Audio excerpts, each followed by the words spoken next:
Jupiter's Great Red Spot is a storm that's larger than our Earth, larger than our home planet. It's raging through the atmosphere of this gas giant.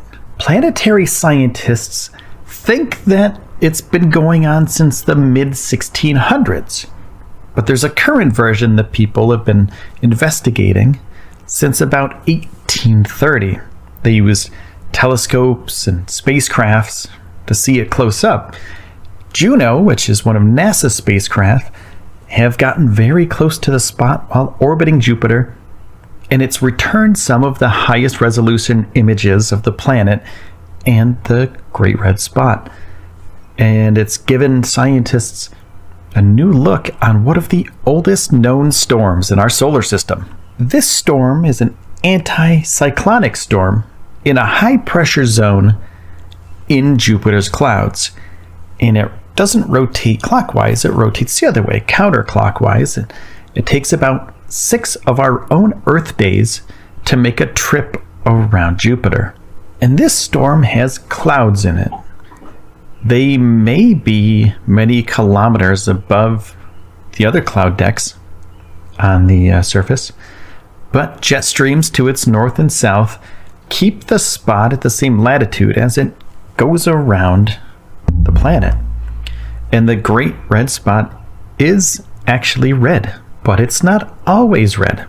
The chemistry of the clouds and atmosphere cause it to vary, and it could be pinkish orange, it could be a darker red, and Jupiter's atmosphere is mainly molecular hydrogen and helium, but there's other stuff in there too. Water, hydrogen sulfide, ammonia, and methane as well. So those are also in the Great Red Spot. And we don't really know why the colors of the spot change over time. And they suspect that the solar radiation causes the chemicals in the spot to darken or lighten. And that depends on the solar wind. And though we've been looking at this spot for a very, very long time, it wasn't until 1979 that the Voyager 1 spacecraft sent back close-up images of the Great Red Spot. And there's other spacecraft, Voyager 2, Galileo, and Juno, have also visited and observed this Great Red Spot. Now, I'll be right back after this break. Hi, everyone. I want to let you know about Anchor.fm. It's where I host my podcast, and I find that it's the easiest place to do that. And it gives you everything that you need in one place for free, which you can start podcasting from your phone or from your computer. You don't need special, crazy equipment to start doing it. You can talk into your phone. And you don't need editing equipment that costs thousands of dollars to start a podcast.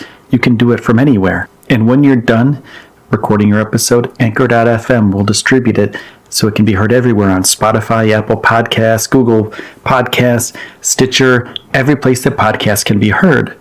And you can make money with your podcast. It's pretty simple. There's no minimum listenership to start making money with Anchor.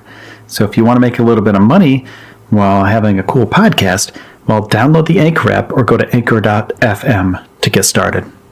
With some more information about some other studies and cool photos of the Great Red Spot. So this spot, it doesn't always stay the same. It's not a perfect circle, but it is getting more circular.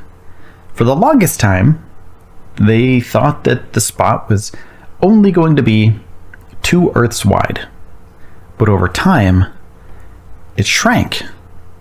And about this time, right now, it's about 1.3 times as big as the Earth.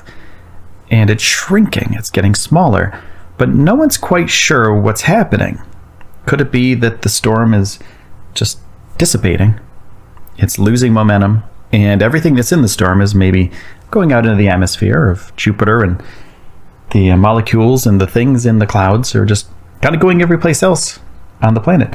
We're not sure. No one's quite sure at this point.